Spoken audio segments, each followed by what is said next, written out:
আজকে আপনাদের সাথে একটা খুব পার্সোনাল কথা শেয়ার করব আমি।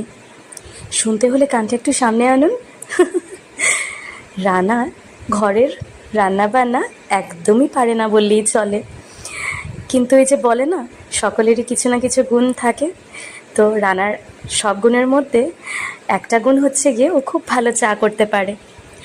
আজকে এই কথাটা হঠাৎ করে আপনাদের সাথে শেয়ার করার কারণ হচ্ছে, চা করতে করতে কথাটা হঠাৎ মনে পড়লো আমার। আপনাদের সেদিন বললাম না, আমি দিনের মধ্যে একবারই চা খাই, সেটা হলো সন্ধেবেলা।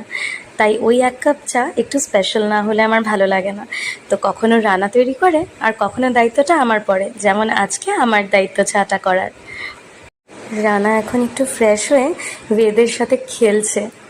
আসলে গোটা দিনটা তো পাপাকে পায় না, তাই অফিস থেকে আসার পরে যত জেদ, যত কিছু চাওয়া ওর পাপার সাথেই। এখন বায়না ধরেছে যে ওর সাথে এখন একটু খেলতে হবে। জানেন তো, সন্ধেবেলা ঘুম থেকে উঠে বলবে যে মাম্মা এখন তাড়াতাড়ি উঠে পড়ো, আমি পড়াশোনা করব। আর যেই পাপা ঘরে ঢুকলো অমনি তার সাহসটা বেড়ে যায়। পড়াশোনার তো নাম নেই, শুরু হয়ে গেছে খেলাধুলো।